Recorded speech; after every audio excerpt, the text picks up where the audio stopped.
The arts are often asked to prove their value, economically, socially, culturally, but how do researchers actually measure that?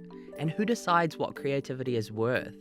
Today on Articulate, our guest is Dr. Dave Carter from Massey University, a music industry researcher, producer, and educator whose work explores the operation and future of the creative sectors in Aotearoa. We'll discuss arts policy, precarious creative labour, the impact of AI, and whether evidence is truly shaping the decisions that are being made about the arts by those in power.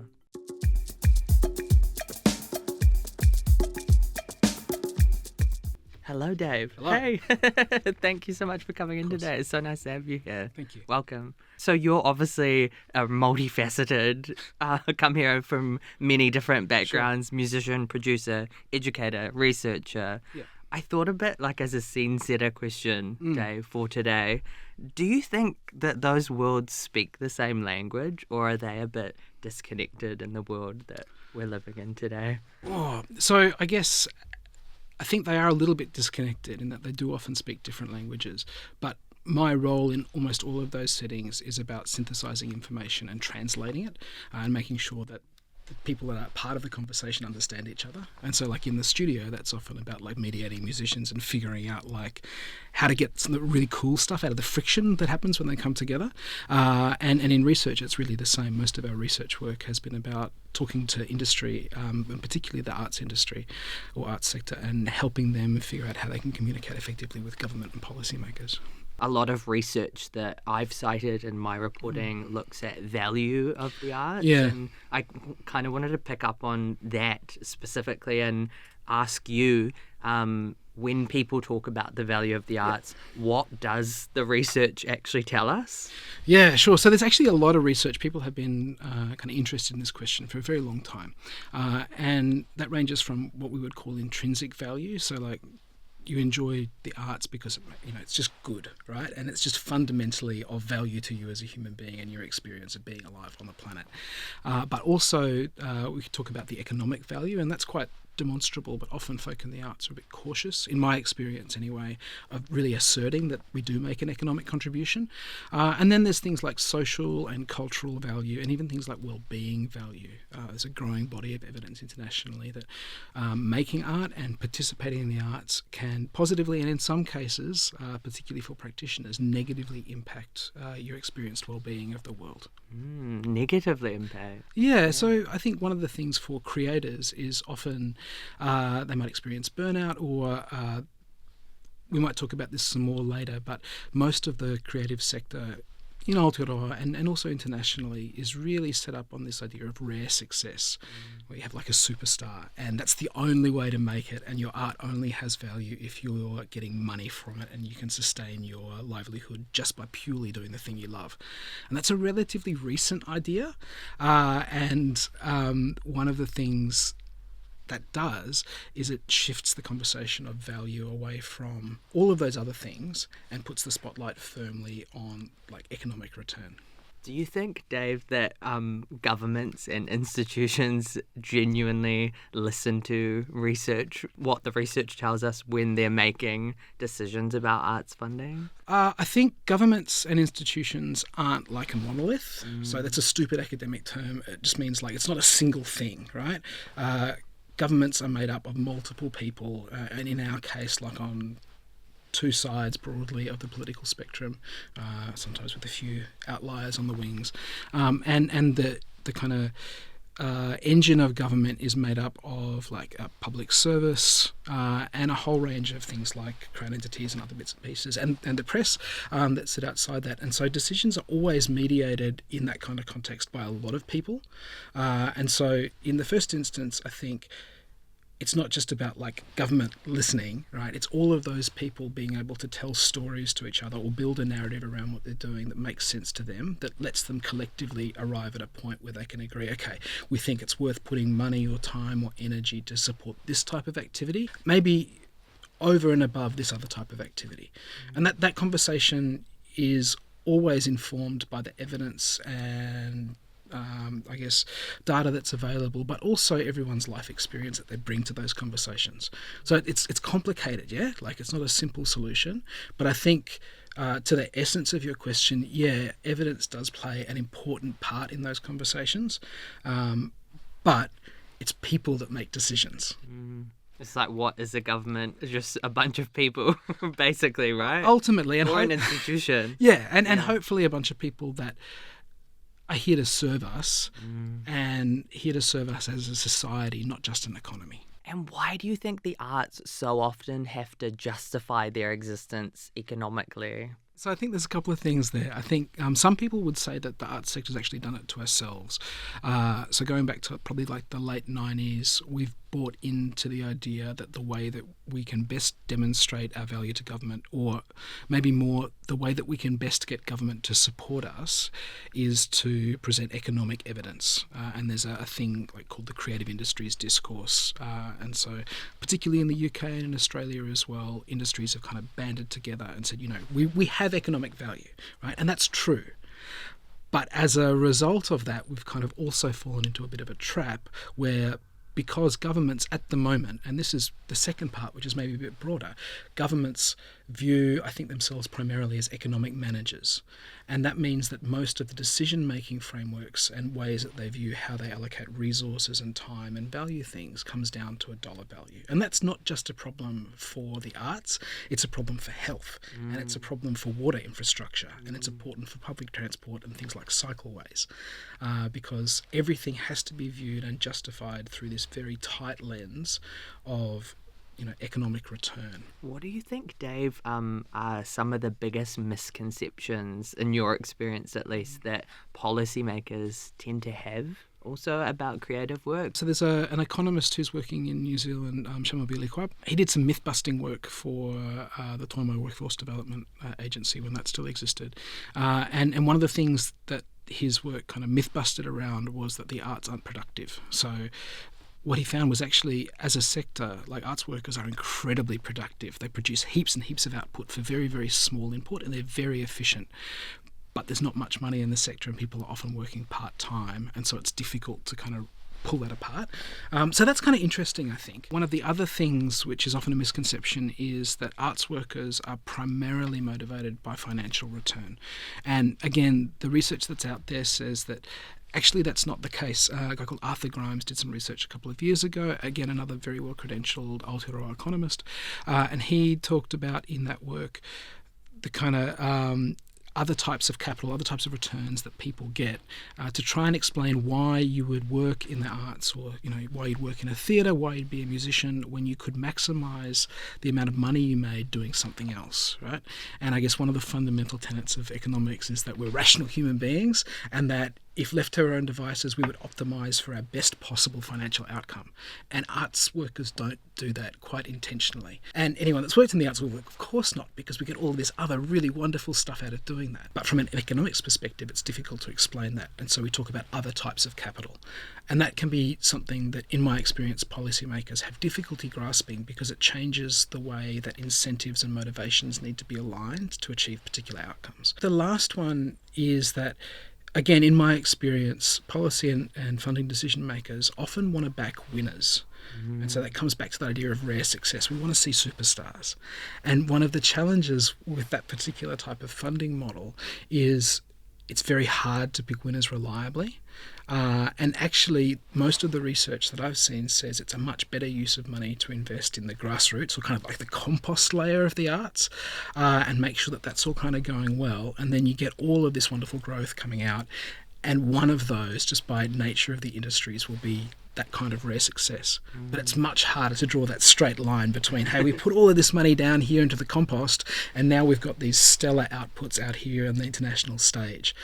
But that's exactly what we do for sports. Could I maybe ask you, what direction do you think maybe we need to move in for a better future for artists here, a more sustainable model? So I think, we can focus on solutions, things like the UBI, or the Universal Basic Income, that's been trialled quite successfully in Ireland.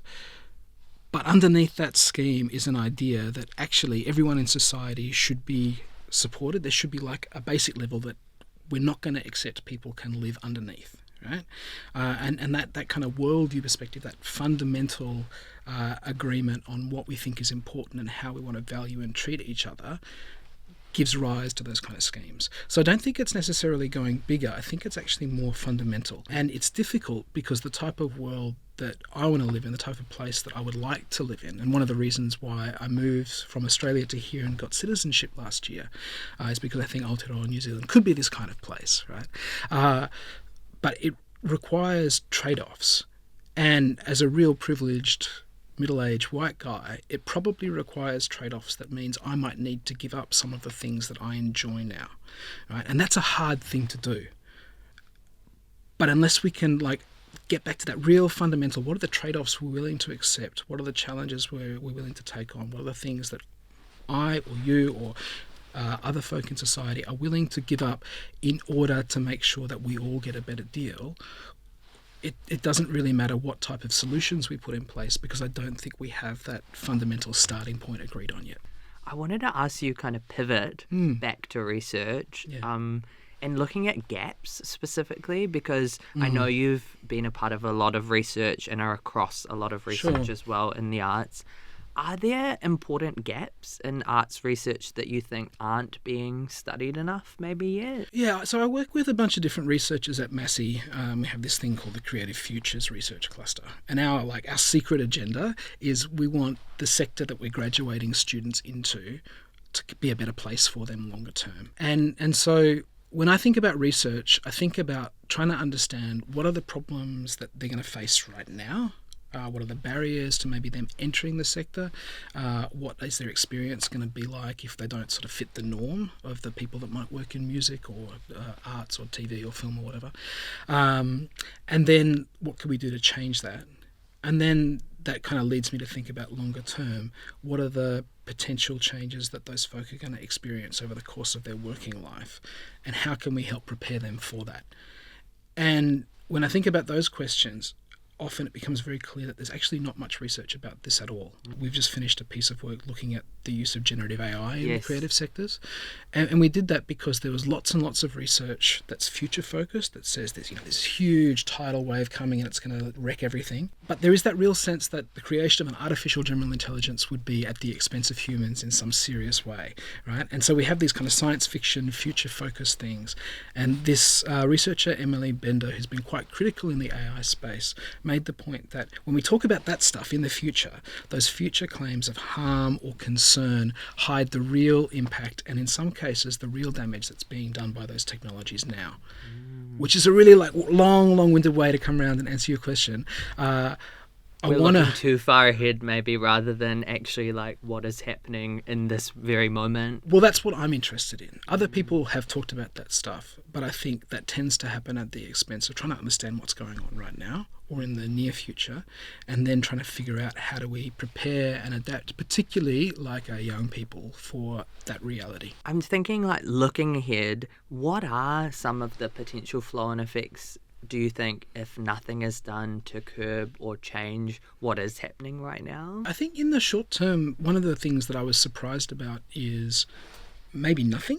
The people that we talked to, at least, and it was a small, what's called a pilot study, so we're just testing out some ideas. And one of the things that I found really surprising is the thing most of the folks we talked to were using generative AI for was email and calendar management. Email, that's so funny. And kind of getting back to that idea before about the arts being underpaid or people having to kind of hamster wheel in the arts, they were using it to deal with the stuff that they weren't being paid for that wasn't particularly high value. When we talked about, is this impacting your bottom line? Is it generating profits? For the most part, people said, well, we're doing more stuff, but it's not resulting in more money coming in. The value is actually being realised in subscription costs or token costs overseas, right? So that's kind of interesting. But then one of the other things most of the folk that we talked to had in common was that they were established mid to late career creatives. And so they'd already built their career. And they also all identified that the types of unpaid jobs and really low value work that they might have done at the start of their career to establish themselves and to build networks is the type of stuff they're offloading onto generative AI tools. And that has the potential longer term to impact particularly emerging creatives options, their chances to build what we would call social and cultural capital, like the people that you know, your networks, and the things that you know. And over time, I think that also has a risk whereby people don't have the lived experience of having to figure this stuff out, and are then put in a position where they need to evaluate the output of a generative AI model, which might have something wrong, without the really deep ingrained experience to understand how it might have got there and whether the output of that model is correct or not. Do you think AI is changing creativity at all, or is it mostly changing the economics around it? Yeah, so I come from music. That's my background as a musician and a producer. And computers have been coming for musicians' jobs since the 1950s. Right. Right? There's this thing called the Iliac Suite, really, really early composition made by computers, and then this long history of what's called generative music, where computers have been used to like create classical music sound-alikes or that kind of thing. And they've been able to fool like a common audience and even an educated audience for a very long time now. Right? Computers have been able to make music that sounds like a human being, because music's a pretty like rigid rules-based system, particularly classical music. Right? It's the type of thing that computer intelligence is really good at. Having said that, that also means that my discipline has gone through like a series of technological disruptions where like the promise is we're going to democratize things, we'll make it easier for people to create stuff, everyone can do it, or we'll do something called disintermediation where we take away the gatekeepers and now everyone's got access to the same market. And every time that's happened, actually consolidation in the music sector has gotten smaller and a fewer number of players control a larger piece of the pie. And so the types of things that AI would change in terms of how we create have already happened, right? And in terms of the economics, the model of the music industries has always been rare success, small number of people hugely successful, they make a load of money. That's still the case. That will probably remain the case. AI changes the way that maybe some people will try and get there and has some impacts further downstream. But in terms of the broader economics of the whole ecosystem, we need to recognise that the game's already rigged. What do you think gets missed when arts funding is judged mainly through traditional models that are used by other sectors? Yeah, so I think there's two things here. I think in the first instance, sometimes that narrow lens can be weaponised against the arts because we're not confident articulating our value in that space. And so it's a really easy way, in some cases, to be like, well, prove your dollar value, show us what you're worth, and then artists will pull back. And so they get excluded from the conversation.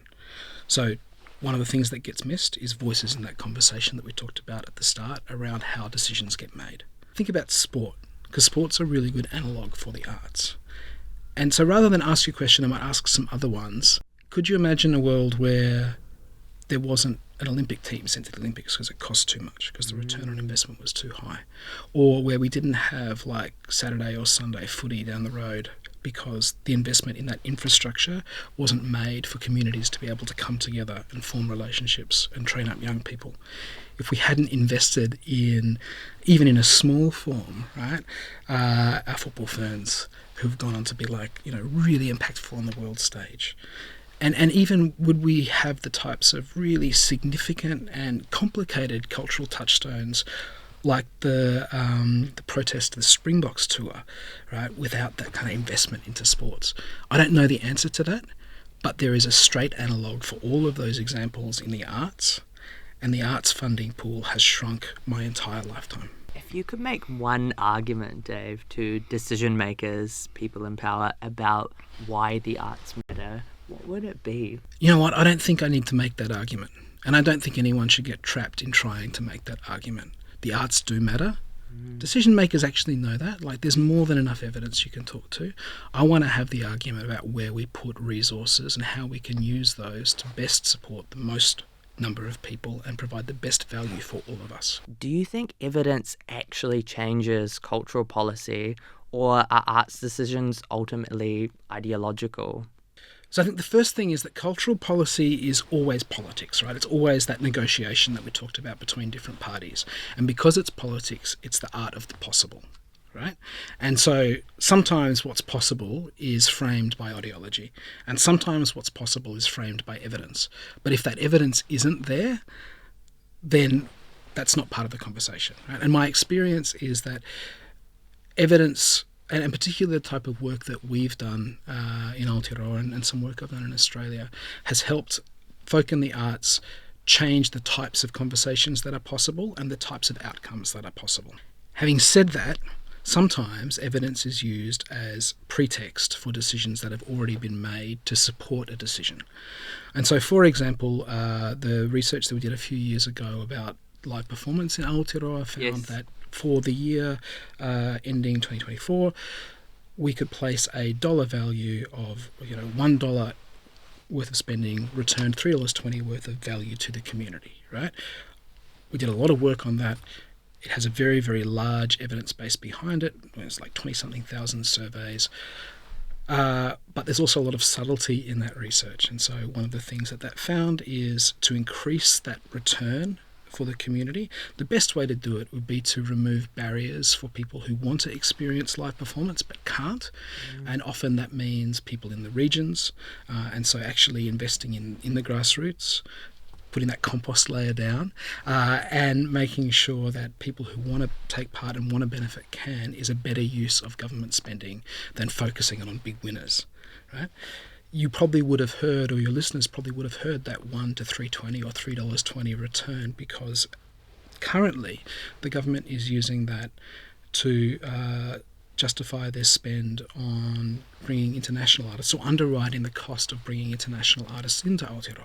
And that might be a good thing as well, right? My uninformed perspective from the outside is that it may have been a bit of a captain's call, because when the scheme was initially announced, the Minister for Tourism said, we don't think there's evidence that these kind of major events draw people into the country. If you can see them in Sydney, we're unlikely to see people coming over here to see that. That doesn't mean that it's necessarily a bad idea to underwrite and encourage promoters to bring someone like Robbie Williams in, because the thing that I'm sure Robbie Williams will do, that Lincoln Park definitely did, was pull a bunch of people into Auckland and put their spending money into Auckland.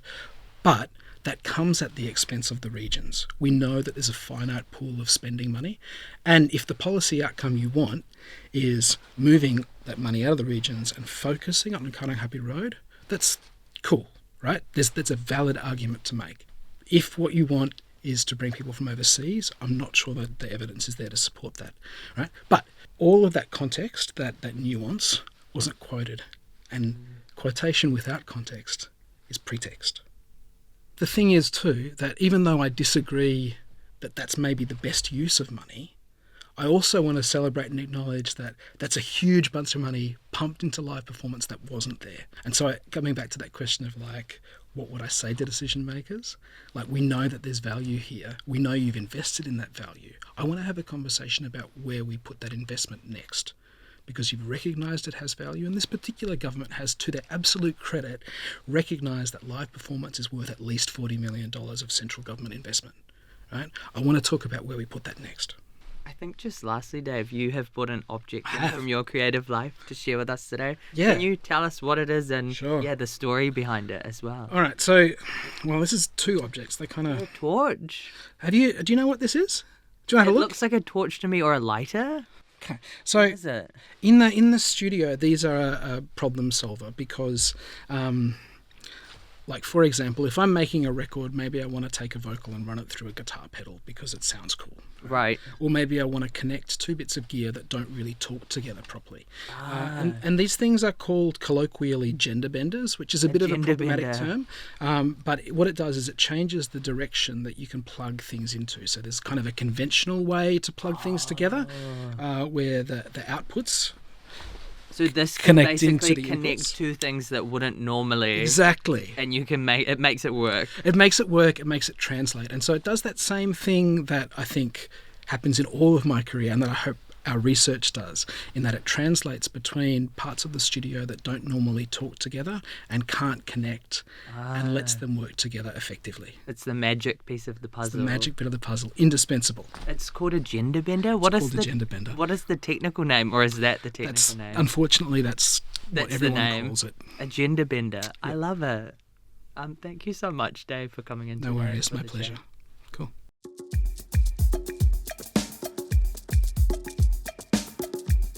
That was Dr. Dave Carter from Massey University, and this has been Articulate. You can find more episodes on YouTube, Spotify, or at thepost.co.nz/articulate. I'm André Chumko. Thanks for listening. I'll see you next time.